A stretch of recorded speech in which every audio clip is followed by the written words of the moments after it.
Welcome back to CP Stated, the podcast where we explore the people, ideas, and innovations powering progress for individuals with disabilities in New York State and beyond. In this episode, Layla Hazlitt, Director and Clinical Coordinator of Adult Services at Pathfinder Village, sits down with Connor McGow from Arise Adaptive Design in Syracuse, New York. Arise Adaptive Design is a community-based organization that creates custom, low-cost equipment to meet the specific functional needs of people with disabilities. As an occupational therapist, Layla is passionate about the intersection of clinical research and functional independence. Joining her is Connor, whose work at Arise proves that the most impactful assistive technology doesn't always come from a catalog. Together, they discuss the art of adaptive design, the process of building custom, low-cost, and highly effective equipment to ensure that every person has the physical access they need to participate fully in their community and workplace. All right. So we're here today with Connor from Arise Adaptive Design. So Connor, do you want to introduce yourself and a little bit about yourself and your personal and professional background? Sure. So my name's Connor McGow. I'm the program coordinator here with Arise Adaptive Design. I've been in this role since 2017 and I have been the only program coordinator. My background is as an industrial designer, and that's what I'm formally trained in. Went to school at Rochester Institute of Technology. I've kind of always had an interest in design and building, taking things apart, putting them back together. So it was a natural fit to find industrial design in my college years and follow through with that. I also am a wheelchair user. For those that might not be watching this or listening, but are instead listening, I had an accident back in 2009, which was a diving accident, dove into a lake that I was unfamiliar with. It was shallow. Ended up breaking my neck and am now a C5, C6 quadriplegic. So that threw me into the disability world pretty quickly. Yeah. And wasn't something I was obviously expecting, like many. And so that kind of opened my eyes to a lot that I was unfamiliar with at that point, but also kind of created a new direction in life and a new passion as well. Ended up finishing my degree after that, and then did some work for a little while, just contracting and doing some design here and there. Did some kitchen design. It was fun, but it wasn't really, truly what my heart was behind, and decided that, I think I needed to mix those two lives, both professional and personal, of disability and design, and how I could mesh those. And adaptive design kind of fell into my lap, and I fell in love with it, and I've been fortunate enough to be able to follow it through and be the program coordinator director here. Ever since it kind of came to fruition here in central New York. Yeah, sounds like an amazing place. And it's interesting, I've heard a lot of people say that the disability community is a community you can join at any time, any person, and you really speak to that. So it's pretty eye-opening about how anybody can be impacted in this Anyone field. can, and everyone will at some point in their life, and that's what a lot of people don't recognize. But whether it's a sprained ankle or it's a broken neck, everyone's going to experience some form of disability in their life. Yeah, absolutely. Can you talk a little bit about how your personal experience changed your perspective on what's available to the disability community? Yeah, so as I said, quickly thrown into the disability world at a significant level. So I have limited feeling and function pretty much from the chest-shoulder area down. So I only have limited arm function, no finger function. And so that required a lot of adaptability and equipment and tools to be able to stay as independent as possible. And quickly learning with all the different pieces of equipment and tools, what was out there, what was available, what was good about it, what was very not good about it, and then the whole process of obtaining durable medical equipment, adaptive equipment, and it's quite, it can be quite a frustrating and just kind of a miserable experience sometimes. Yeah. Trying to get it in, just disheartening. But also there's a lot of good stuff out there, equipment wise, but there's also things that you can tell were made by someone that didn't have any experience with disability really, and was just, trying to fill the need and doing the best they could, but with no true experience in their world of disability. And then there were folks with, disability that were making things, but with no experience in engineering or design, and you could kind of tell both. So I was like, well, we got to fix this. So, Yeah. throwing my hat in the ring. Not that I am, a professional and have all the solutions, but I knew we could, do a little bit better, at least here and there, in some of the items we were making, and the approach towards, how that equipment is made and who it's made for. Yeah, you have the lived experience. Yeah, and it's nice to hear that there's a lot of different people that are coming together to try and come up with solutions, but having the person that actually is going to utilize the equipment and the materials in the room in part of that conversation is really important, it sounds like. Yeah, it's a good lead into Yeah. adaptive design. Yeah. And that's kind of our whole philosophy, and it definitely makes for a much better, stronger, successful solution and outcome. Yeah. In the end. Yeah, so here at Arise Adaptive Design, what does a team look like that's putting a build together? Like, who are the people in the room, and what do those conversations look like when creating a build? So we have a lovely sign next to us for those watching. It kind of has our 3 pillars of how we approach a team project, and that's a bit of a Venn diagram of a device user, so who that end user is going to be. And they're really the key element to each design team. We're not trying to tell somebody, what they need and the exact device and how it should function necessarily. We want to hear from the individual coming in, what their goals are, their aspirations, their needs, their abilities. And then we try to come up with a helpful solution to that, being a physical item that will get them to that end goal, end result. But really, they know themselves best, the individual, the user, their family. They know, how they want this thing to fit, function, feel typically. And then we're there to just support them. The other key elements to that project team are our clinicians too. We try to engage the individual with their own clinicians. Again, they know them best, they have more experience with them. And they're going to bring that more clinical knowledge to the table, making sure these things are going to be as safe and efficient as possible for that individual when they're using it. And we want to make sure that safety is key in what we're building here too, since it is kind of all one-off, custom made.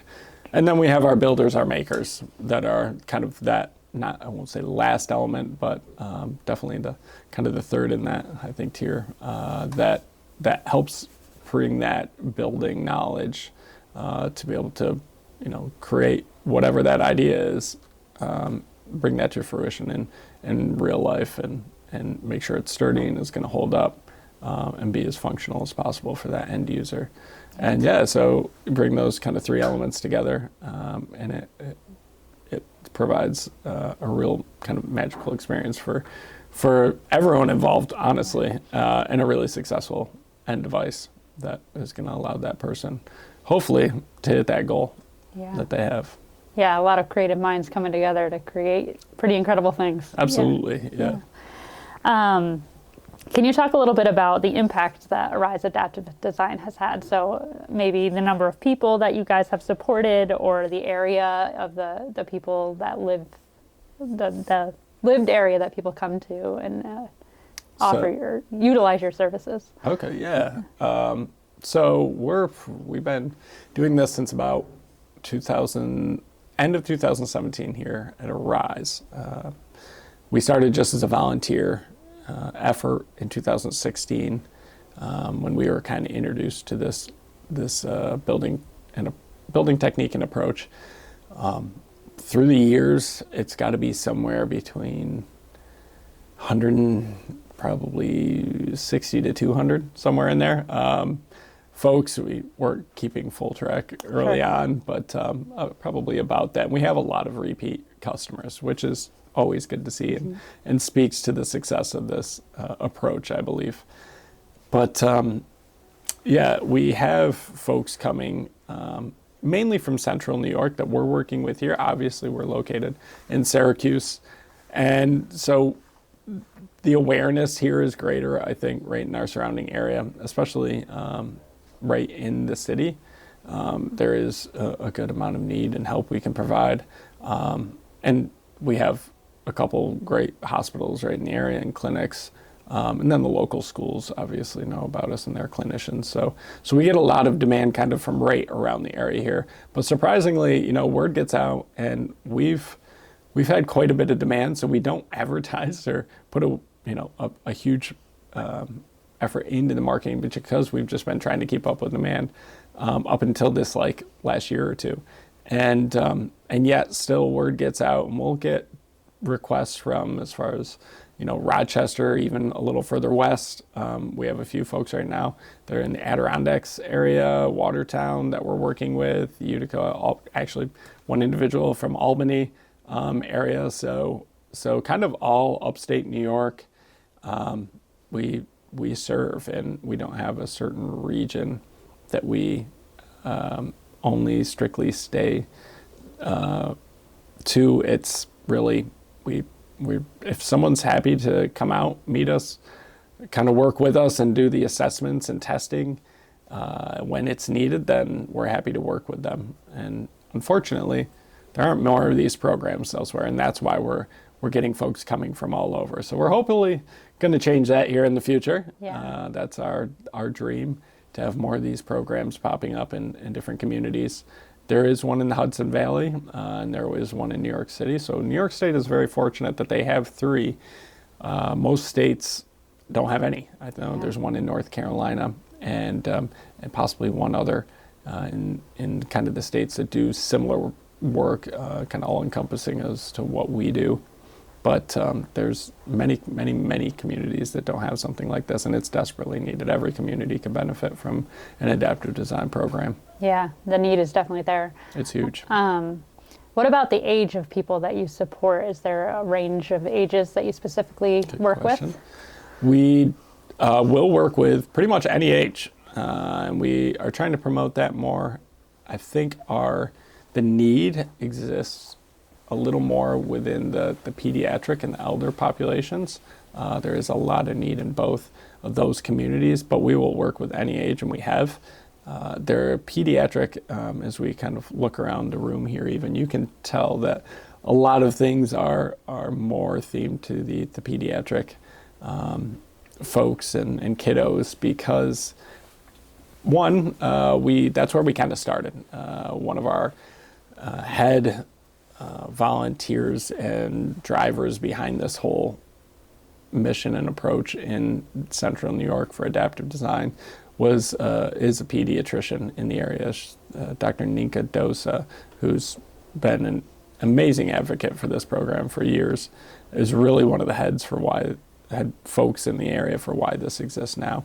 And she's at Upstate University Hospital and the Golisano Hospital, working with kids with cerebral palsy, spina bifida.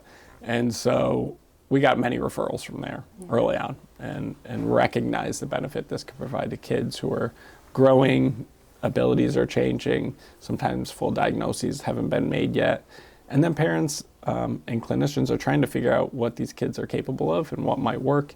And this is a really powerful tool to be able to test those things quickly without having to, provide clinical reasons and go through insurance and the regular medical model and wait months, potential appeals, that kind of frustrating process that can evolve through that. And really they can come, build something quick, get empowered, have a positive experience, and come away with something and see if it works or not. and quickly test it. And so working within kind of that childhood pediatric age is a lot of what we do. We also, in this approach, can blur the lines between play and therapy, which is super fun. Yeah. So we don't have to make something look like a cold, medical, clinical piece of industrial equipment. A standing frame, for instance, can become a rocket ship, right? And Yeah. it's now play, it's not therapy, and that's how you get kids engaged Yeah. more. No kid wants to go do therapy, but all kids want to play, and that's how kids learn. That's right. So that's a really, strong asset we have in this approach too. But we have worked with older adults, folks with spinal cord injury too. It's a big community we were able to assist. And then, like I said, the elder populations, especially things like arthritis, that so many have to deal with. And we've got 3D printing capabilities where we can be printing splints and resources for daily living activities within a matter of a few minutes to a few hours, and have an item for them that works and costs cents on the dollar. So Yeah. Yeah. How has technology transformed, even in the last 10 years in terms of 3D printing and things like that to offer more opportunities to the things you do? So we were just getting into this, checking out those 3D printers when Yeah. you first got here. 15 years ago, thinking of plastic as a kind of a core material that we also rely on here, and is something that you can quickly build with, would totally not be anywhere in the conversation. But now, with the explosion of 3D printing technology and CAD, you can have a 3D printer for a few $100s on your desktop and printing. We actually just had a father come in, and he requested a fully 3D printed little pediatric wheelchair for his kid that have just kind of evolved out of another program similar to ours, and part of the Makers Making Change group, which is another chapter we're part of in community. But they developed this thing, and we couldn't get to it as quick as they wanted. Again, we have a little bit of a waiting list, and before we were replacing our 3D printers here, so I was like, I'm sorry, I would love to, but we can't at this point. He bought one, taught himself how to 3D, which is not the norm. Right. But it shows that it's possible. Yeah. Built it all for the most part. We had to help with a few finishing items on it, but hats off to him. Like, that would not have ever been possible a few years ago, and now it's cheap, it's affordable, it's quick. So we can have an idea of a prototype or something, even fully functional, drafted up on our computer in the CAD software, send it to the 3D printer, and have it at our fingertips by the end of the day. Yeah, it's exciting to think about what the future will be like. Yeah, it is. Yeah, and it's exponential growth there. It's getting better year after year. So yeah. Earlier in the conversation, I heard you mention insurance appeals and that kind of process. Mm-hmm. So I imagine that funding and insurance and things like that is a barrier for a lot of people to access the things that they need. Yeah. So how has that impacted what you do on a daily basis, and how have you gotten around that? Yeah, so we kind of, I guess right now, pride ourselves on not going through the insurance model. Right. And that's really a big proponent of why this exists and why it works so well and why it's needed. Insurance is great when it works and it's needed, but also sometimes it can, as we all know, be a very frustrating process too. And, if you have something for yourself or your child, you think your doctor's telling you need it, and then you're getting denied through insurance. Or even if it's approved, sometimes these things can take, months, from 4 to 8 months to receive, even after insurance has approved it.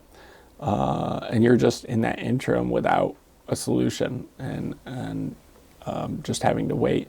Other times, co-pays, even when insurance pays, there's a big existing cost and price tag to that piece of equipment that can be out of reach for families, whether it's a couple $100s to thousands. It's just another barrier that kind of typical model creates. And some families just get tired of it. You go through that process a few times, and some folks just don't even want to try to approach it again. And so what's nice about this is it kind of flips that whole model on its head. They come in, they tell us what they need. We're there working with them, helping them build it as much as possible. Some families have more time and availability to be in here with us, which we love, but we also understand, when folks are busy. But when people are able to be engaged in the process with us, it kind of creates that light bulb moment of what's possible in the future for them or their child as well. It really opens your eyes to, when there's a need, or I'm, struggling with something. Even if I haven't seen a device on the market or been told, something's available, it doesn't mean it's, not possible. Right. And if I have a goal in mind, I can come to this program and potentially create a solution and a physical device to get me to achieve that goal or have some success there, even if I don't know what that looks like yet. Right. Which is really, really fun. And it's an empowering experience, I think, for those involved, where it does shift how you think about accessibility, inclusion, independence, opportunity. Yeah, possibilities are endless. Yeah. What about the volunteers? So I know you have a large volunteer base that come in and help out with projects. What does that look like, and where do you get those volunteers from? Yeah, so we've grown, but we're still a small program. It's myself, I'm the coordinator, and then we have one fabricator. Very fortunate to have a full-time fabricator, but that's pretty much our staff. Yeah. So we're small. We're part of a bigger agency, Arise Exceptional Family Resources, which has a lot of other programs and services. But as far as our program, it's just the two of us, so we really heavily rely on a volunteer kind of workforce as well to achieve the success we do and to be able to provide the services we do to the families and individuals we work with. It's an array, and we call it our co-design approach, and we love that. Collaborative design is really powerful, bringing so many minds to the table that have so many different experiences too, makes for a stronger end product and solution. So we have folks, a lot of students volunteer with us, which we love, and exposing them to kind of real world applicable design and challenges. So we work with Upstate. They're medical students. We just actually had a team of medical students training in here last night that we had to clean up quick and get the shop back in order for this interview today. Yeah. We work with their physical therapy students. Lemoyne, another university in the area, they have an occupational therapy program. Brighton Stratton has their occupational therapy assistant program. You can kind of see a pattern here with the medical clinical end. We also work some with Syracuse University School of Design. We've worked with Rochester Institute of Technology and their design students and engineering students.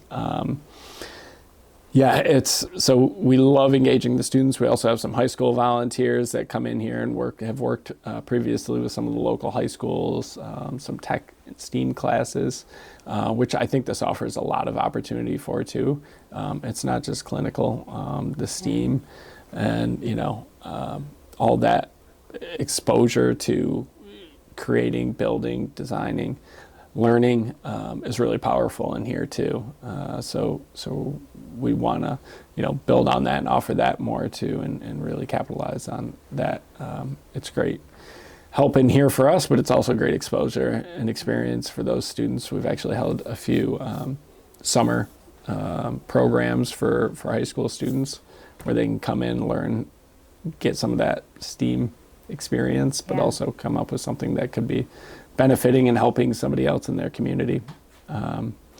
We also have professionals coming in here, clinicians, physical therapists, occupational therapists. Some come along with the individual receiving the device. We also have volunteer clinicians coming in and, throwing their hat in the ring and working with us.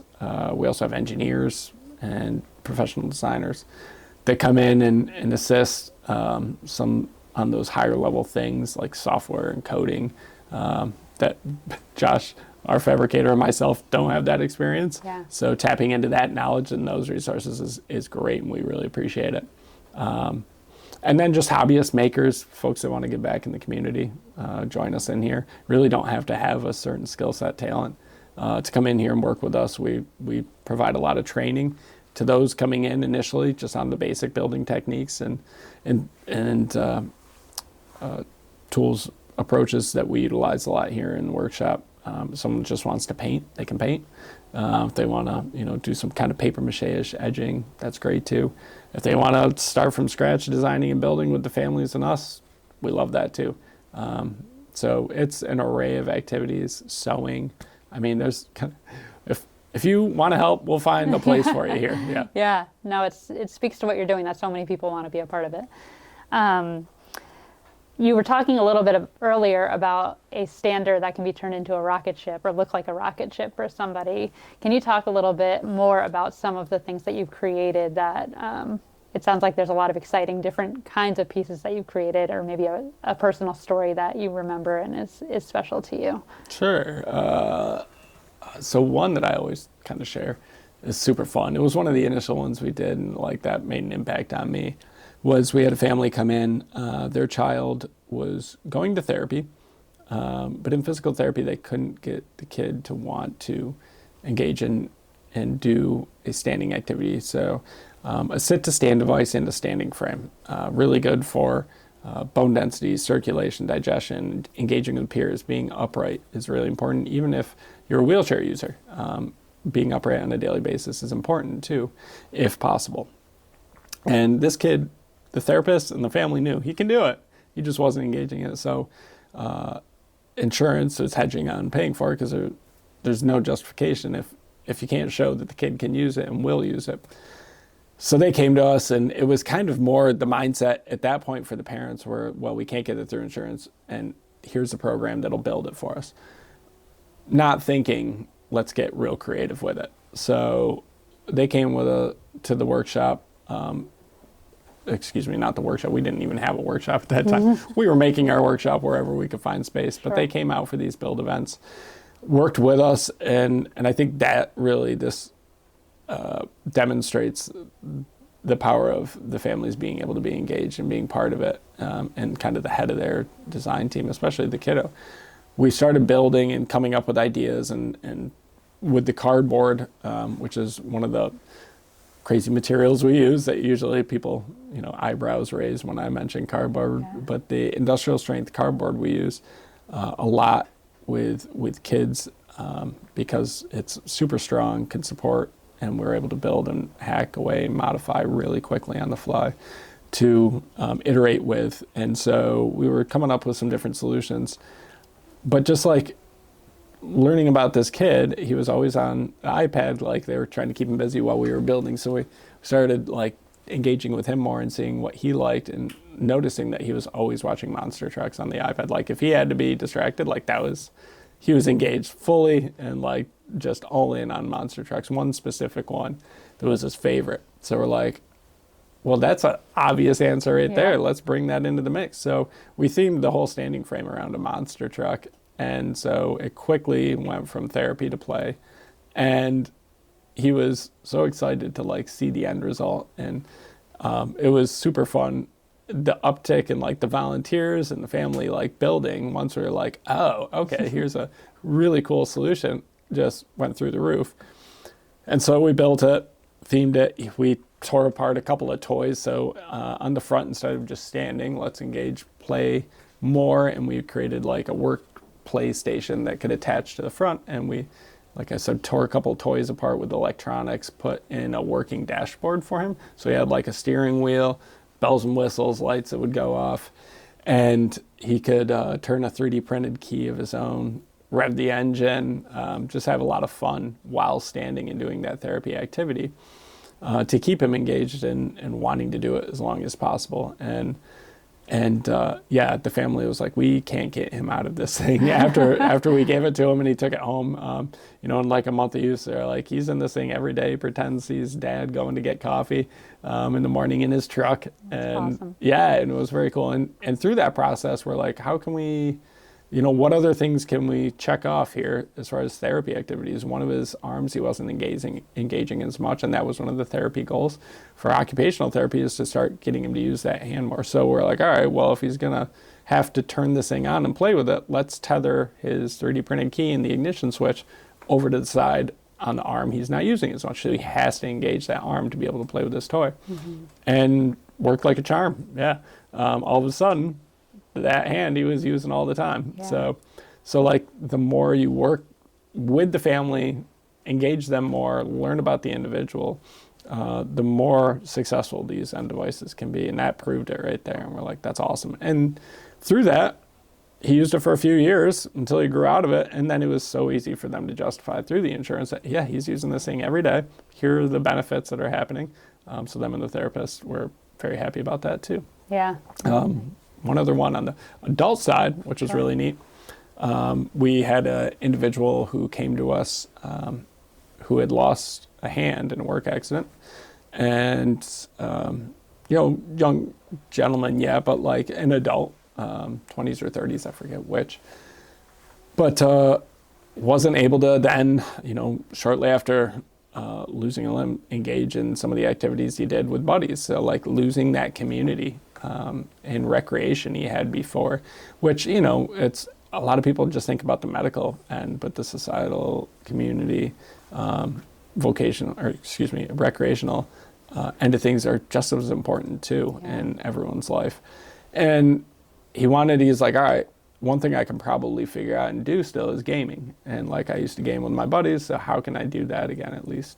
And so came to us, and we've found we're, like I had mentioned, part of Makers Making Change. And the idea behind that is there's a bunch of chapters all over US and Canada, and we all kind of come up with our ideas and then we share them open source so everyone can benefit in any community. Those are more 3D printed electronic items typically. And so we're like, well, let's see if somebody's already created that solution. And we got on there, and sure enough, somebody had made a 3D printed adapted controller that just latches on to an existing Xbox controller. And so we printed it out. We had to modify it a little bit, but we're able to fairly quickly have a solution, bring him in, have him test it, give us some feedback, modify it a little bit more. And yeah, I think within a couple of weeks, we had a final result where he could use one hand and position it on his opposing leg and work every single button on that controller and all the joysticks all at once. Wow. And was able to start gaming again. So like super cool to be able to provide something fairly quick and get someone, engaged in their typical life before an accident that was meaningful to them, and have them involved in it again. Yeah, it's amazing. Yeah, and I think it costs a couple cents in material. Amazing. Yeah.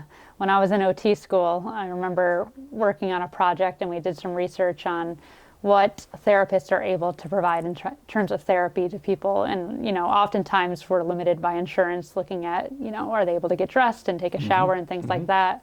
But when it came to those extracurricular activities or recreational activities that really gave quality of life to people, therapists were limited in what they could provide. So this is cool to hear that you're able to do that in a different sense. That's a powerful place too. Just to touch on that a little, is a lot of people don't recognize that. Yeah, anything recreation based is not covered by insurance. So anything you want there, you're either stuck paying out of pocket, trying to find a grant if possible, or trying to have to make it yourself, or finding someone in your community, which we love. We want to be that. Yeah. So having people out there doing what they love again is really meaningful too. And one of the most meaningful things, like, that you remember in your life. You don't remember, taking a shower every day. You remember like going and playing games with friends, right? Yeah. And And those really important things. One activity we do each year is we do a holiday hackathon to that point. And for families that have a child that might not be able to engage with the toy as it comes off the shelf, whether they can't hit the standard buttons, like if it's a plush toy that has electronics inside, that can be really hard for some children.